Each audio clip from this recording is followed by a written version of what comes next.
Okay, I guess we're live. Thanks for attending our little series about coronavirus, and I guess Paul's the host. Yes, I'm Paul Gray from Leaders in Business Investing, and I want to thank you all for joining us here today. Of course, we're here with Dr. Chynn, prestigious doctor here in New York, located on 25th Street and Park Avenue. Doc, is it still okay to shake hands, or should we fist bump? I guess we should be setting an example. Just in case. For those of you who weren't able to tune into our last two episodes, just to kind of brief you on who Dr. Chynn is, he's known to be one of the best medical professionals here in New York. He did his Bachelor's of Science at Dartmouth, his medical training at Columbia University, his residency training at Harvard University, and then his fellowship at Emory College. So he's considered by many to be an expert, would you say, in medicine? Well, in ophthalmology or laser vision correction. And then I guess for this purpose, I did epidemiology and got honors at Columbia Medical School. And I took statistics at both Columbia and also at NYU, where I got my MBA. And apparently I did so well in the statistics class that they asked me if I wanted to TA statistics. Wow. And I said I didn't like statistics that much, but so I can talk about the epidemiology and statistics of coronavirus. Wonderful. And what I really liked about you, as I said in the last two episodes, is the fact that you always want to give back. On my way here today, I saw so many doctor's offices that were closed, and here you are taking patients as they come in. So I just want to commend you on that. Thank you very much. Yeah, I think it's reasonable to be prudent, but you shouldn't overreact. And as long as you have less than 10 people here and everyone's healthy, and there's no real problem. And you have to understand, if we're a doctor's office and we're open, and a pizza store is open, you can't say that pizza is more important than doctors. So. Right. And with that being said, I also want to stress the point that you were the first doctor to respond to Ground Zero. Yeah, so I was the only doctor at Ground Zero on 9/11, and the reason that happened is 10 years before they attacked the World Trade Center the first time with a bomb inside a van, and I was actually an intern at St. Vincent's Hospital, and they told us not to go home, but we're waiting at St. Vincent's for like 5 hours before we got the first victims, because they have to triage them, the ambulances have to go down there, and I said this time, why don't I just go to the scene where it would be more useful? Now just so you're clear, when I started heading down, they were both on fire, burning, and at that point nobody thought they were going to collapse. This is before people even thought that. And I remember they had experts saying, would they collapse? And like, no, they're not going to collapse. Anyway, so by the time I got down there, because I had to walk down there because there were no public transportation, so I actually started on rollerblades, got to about Canal Street, and then it became too deep with the debris coming out of the tower, so I had to keep walking. And then we got down there, and I couldn't find the tower. So at first I thought it was disoriented because it was really smoky, and the visibility was maybe 10 feet. It was like night. And I rounded up a group of people. There was another EMT guy, there was a nurse, we were just trying to help out, and then we couldn't find it. And finally one guy said, I think that's where the towers are. And we're like, it can't be possible. That's only about 100 feet tall. The thing was 1,000 feet. But then we kept on walking around, and it turned out they were collapsed. So I headed down there, and it's fortunate I got there later, because otherwise it would have collapsed in my head. So I had a dog at the time, and I always used to swallow him afterwards, because I remember I had to feed the dog and walk the dog, and those like 20 minutes were exactly the time that were saved my life. If I didn't have the dog, I think I would have been dead. That's extraordinary. And it's great that you're coming out in this desperate time of need as well. I have a different risk profile than the average person, because if you think about it, I mean, New York's 10 million people. How many doctors in New York? I don't know. There might be 50,000 doctors in New York or something like that. And, I was the only doctor there, so everyone else is not going to say, hey, I'm going to go down there. So I just have a different risk profile. But I wanted to share with the audience why I think that too much of hunkering down is probably not necessary, and in some senses maybe not smart. Right. And, to add to that, I also want to point out the fact that you're a contributor to multiple charities, ones that I can't even remember, and also you are a recipient of the Mensa Reward, which means that you're smarter than 1% of the population, and you're also an Eagle Scout, which means that you won all the awards in the Boy Scouts. So you were always very active in the community. And, I was reaching out to all these professionals within the healthcare industry, and none of them would take my call because they were so hunkered down on this virus, so scared, and you were the first one to respond, and you said, yes, I would love to do this. Yeah, look, I really think the public now understands that the purpose of social distancing is to flatten the curve, and again, that means decreasing the rate of transmission and how many people are sick, because again, the United States only has 77,000 incubators, and if 1% of the people who get sick need it, you're going to have hundreds of thousands of people dying because they can't ventilate, ventilators, not incubators. So that's the purpose, is decreasing demand on healthcare systems. What I really want to get out there is most epidemiologists think that most people in the world, not the country, but the world, will eventually get infected. It's going to be something like the common cold, or something like, let's say, EBV, Epstein-Barr virus, or herpes, like you have a cold sore. And if you test most adults, they're positive for this thing. It's just that it's a new virus, so it hasn't happened yet. So, and I just got off the phone with a friend of mine who's a laser patient at a real estate, and she's renting out one of my summer homes on the lake to somebody who's basically like fleeing New York. I mean, I'm happy to rent the place out, and she thinks that she's going to go there until everything blows over, but this virus is going to be with us forever. So unless she's planning on staying there, isolating her family from everybody for the rest of her life, that's not what she's doing. Right. She's just delaying infection. Sure. So instead of getting infected in 2020, you get infected in 2021. Once people realize that, they're not going to be like, oh, all the stores need to be closed until this is over, because it's never going to be over. And looking in hindsight, was there anything that we could have done to prepare not to have this happen? Or looking in the future, is there anything that we could do to prevent this from happening again? Well, there's always going to be new viruses, okay? And then I guess Trump might say we will close our borders. You can't close your borders. Even if you wanted to, you couldn't close your borders because of trade, I think there's a thing these days in healthcare that's called like just-in-time delivery, and the hospitals are trying to run leaner. They used to have a lot of supplies of everything, but then they're paying for inventory. So now they're doing a lot of just-in-time, where they have almost no supplies, and then they order it, they save money. The problem with just-in-time is there's no stockpile. So if you have something like this, and let's say you have problems with supply chains from China, because half of the masks are produced in China, or problems with transportation, because the borders are closed, you don't have any resources. Right. So because of this, the hospitals and the government are going to have to stockpile. Got it. Okay. And how have you liked the response that the U.S. has come out with? There's talks about issuing new treasury bills. There's talks about putting out the stimulus package to provide federal aid. And they're also talking about doing temporary universal income, where they're going to give people $1,200 each. I don't know how much that would do for people, but what are your thoughts on that? Well, I mean, Trump's always the situation where he's just kind of saying whatever he thinks about and doesn't run it by people. And, he went from saying this is going to be no big deal to saying I said earlier this was going to be a pandemic. So clearly he's just not actually a reliable source. If you think about it, his first thing was going to be relief from payroll tax, and that's going to not work. And neither Republicans or Democrats were into that because it takes too long. Quantitative easing is something that the Treasury was doing before, essentially buying assets. And that's kind of good for the economy as a whole. That's what they did after the financial crisis. But even at that time, I thought it was a little bit unfair, and I guess the public did too. It spawned like Occupy Wall Street, because that kind of helps the banks. And clearly, if the banks don't function, everyone's screwed, because there's a run on the banks and they don't have access to their money. But the average person doesn't feel it. So even back then, I was thinking of maybe it's better if you just give people money. So Trump is thinking about direct payments to people of this, somewhere about $1,000 or $1,200 per American adult. I thought of something different, actually, that I don't know if this is going to go viral, but if anyone out there's in policy, I think this is better. If I get a check for $1,200, I could just deposit it. It doesn't mean I'm going to spend it. Now, the poor people are going to spend it, but the people like me who aren't poor, it's not going to make me spend more.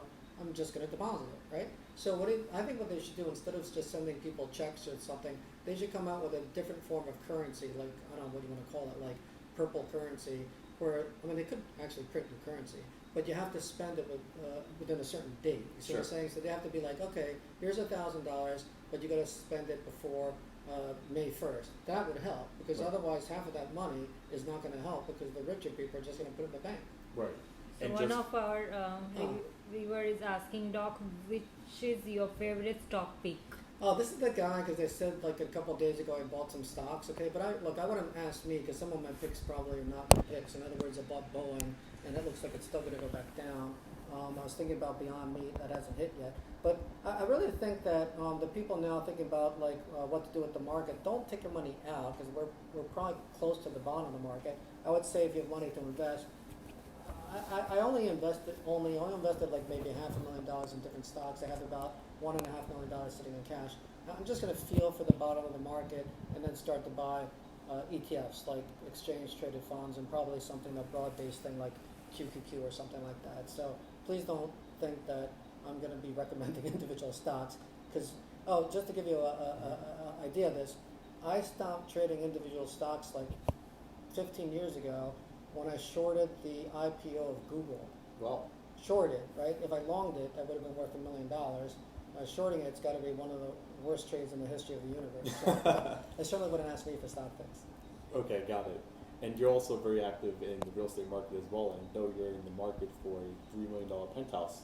So for all you developers that are listening, gear up. Well, it's really because I had a 1033 exchange because I had a house in Long Island, a fire island on the coast, on the beach, and it got taken by the government because after Hurricane Sandy and global warming, the government wanted to take all the houses on the beach and turn them into sand dunes to protect Long Island. So they took my house.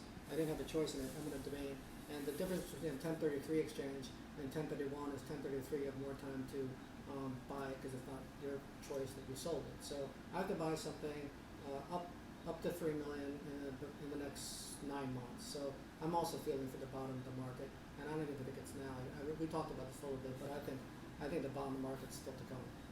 Oh wow, so that's saying a lot. Well, not because of the coronavirus, but because as we were talking, I think there's too much new development on the high end in New York. You see so many skyscrapers going up, and you don't know who's going to be buying these units. Sure. Smartest doctor, guys. At least here in New York. I mean, how many doctors do you know, especially surgeons that are in the markets? That's incredible. You know, it's funny that you bring this up because earlier today, Bill Ackman, you know, one of the greatest hedge fund investors to date, was saying that he wouldn't be surprised if a lot of companies go to zero, given the fact that a lot of employees aren't at work and a lot of companies aren't producing the same profits that they were before. So, like, what do you think? Do you think we're maybe 3 months out from the recovery, or is it going to be even longer than that? Well, I think the messaging has to be different from the politicians and leaders and scientists on television because they're going to have to start saying what I'm saying here is there's no real end unless people just understand that they're eventually going to get infected. So you can postpone it, but you can't just isolate for the rest of your lives. Once people understand that, and they understand the vast majority of people aren't old or don't have chronic disease or are not immunosuppressed or not going to get sick, they would just start to act more normally and start to go about their daily business. This is after, let's say, I don't know, a month when we flatten the curve enough so we know that we're not going to run out of ICU beds and ventilators. Right. But people have to get back to work. That was a mistake in France when they were saying, hey, we have to go out dining now. You know, that's too early and it's not safe, okay? But really, in the next couple of weeks, once we have data about flattening the curve, leaders are going to have to start saying, let's get back to work. Similar to what they did after 9/11, where they said, if you want to be patriotic, we want you going out there and spending.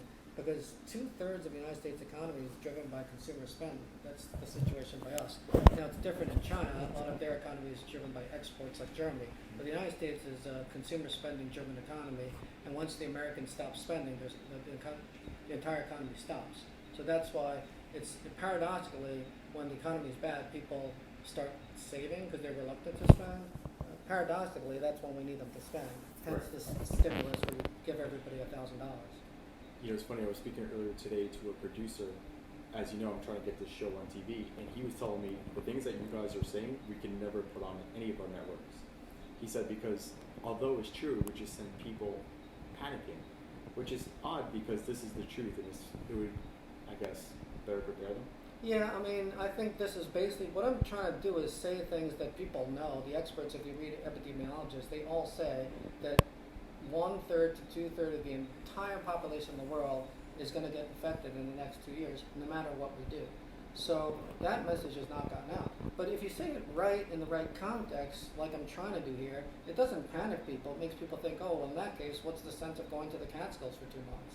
Right. And you see all the people that are working remotely at home. You see all the kids that are doing homeschooling. I mean, in your opinion, do you think it's necessary? No, I think it's also going to kill the economy. Okay, I just got off the phone with my insurance broker, and she says she's working from home. And I said, how long are you going to be doing that? And she said, well, the owner of the company says maybe 2 months. I said, that's insane. You're going to be sitting there working from home for 2 months? What's crazy? And she's like, yeah, I think it's crazy too, because from what I understand, the young, healthy people are going to be okay. Right. So I said, why are you doing that? And she said, well, Arthur, the head of our company, is like 60 and he's a smoker.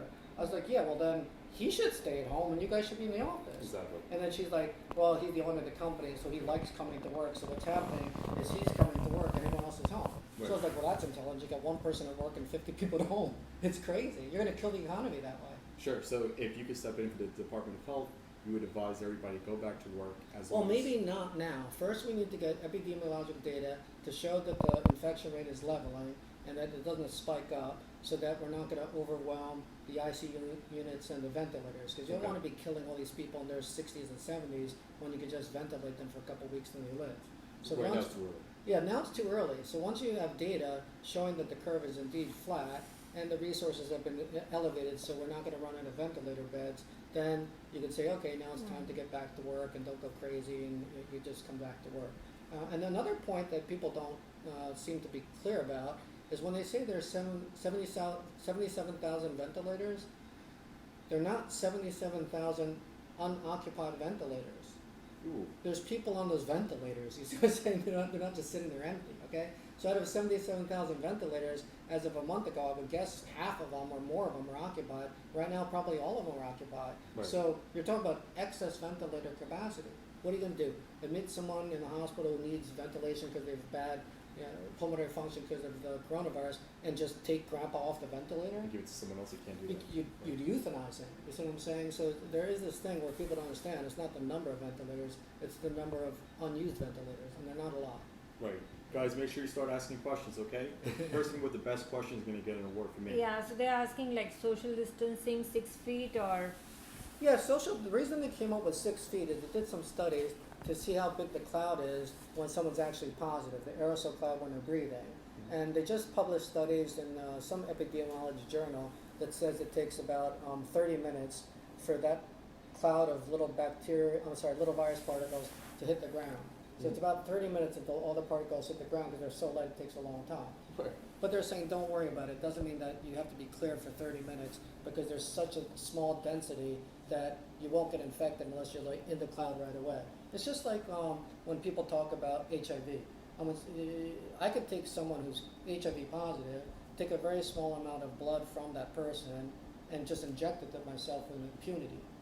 You need a certain dose, okay? So people don't understand that it's not a zero thing. yeah, So it's if lethal dose. Yes, if it's small enough a dose, I could just inject it with me. I'm never going to get HIV. So you need a certain dose of the virus to get an efficient infection. That's incredible. I thought Yeah. if you even got a droplet. No, you're not exposed. one virus particle, clearly not. Because your body has some immunity. Okay. Why do you think it is that the people who are immunocompromised get sick and the people who don't? Because we all have immunity to fight the virus. It's only the ones that are sick or immunocompromised or old who don't have enough immunity and they can't clear the virus. Clearing the virus means you get it and it just kills the virus. It's the same thing with why children don't get sick. They actually think that one of two things. Number one theory is they have such a good immune system that they don't get sick because it clears the virus. The other thing is children don't have a great immune system responding because they just have not built up their immune system. And a lot of the problems is an over robust immune system causing like macrophage degranulation and cytokine release and inflammatory release is your body's reaction to infection. So it's almost like the younger patients might not mount that response, so they have the infection, but their lungs don't respond, and it seems that they're okay. It's good that you bring that up because we have Barbara Montgomery here from Astoria, Queens, and she wants to know, she has a newborn at home, less than 3 months old, and she wants to know, is the newborn more at risk than anybody else? No, the newborn's, I think, less at risk than an old person.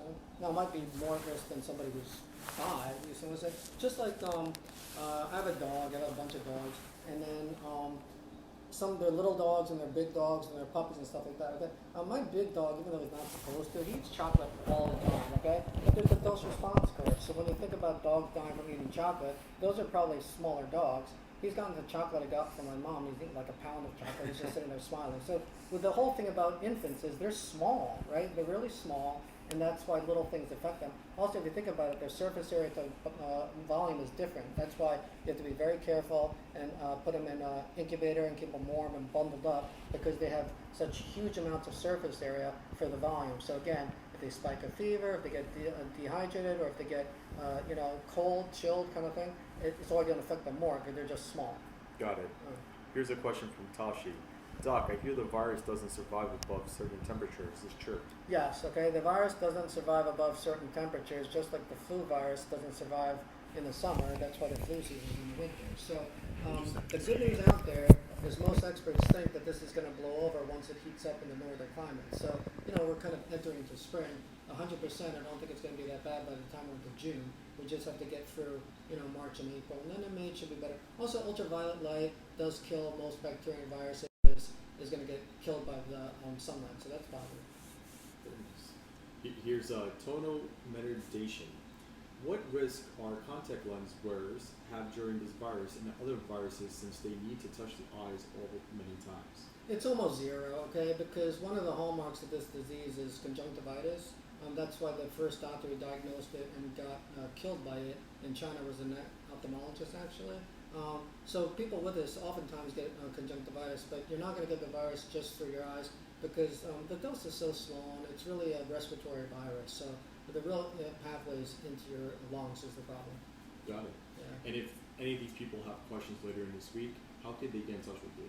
I think the best way is probably just go to the website, parkavenuelasec.com, and just fill out the contact form. And all those contact forms go to the staff and myself. Also, if anyone's interested about laser vision correction, they can fill out the form, and it's not going to like a marketing team. I'm actually going to see that or reply back like, we could fix astigmatism, we could fix presbyopia or reading glasses, we can fix hyperopic farcitus. So any question that the contact form, I answer myself.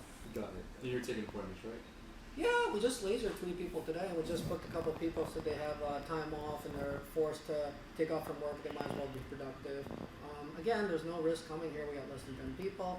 We have a lot of hand sanitizer. We have this funny offer that if you come in for a free consultation, we'll give you a bottle of hand sanitizer and a surgical mask.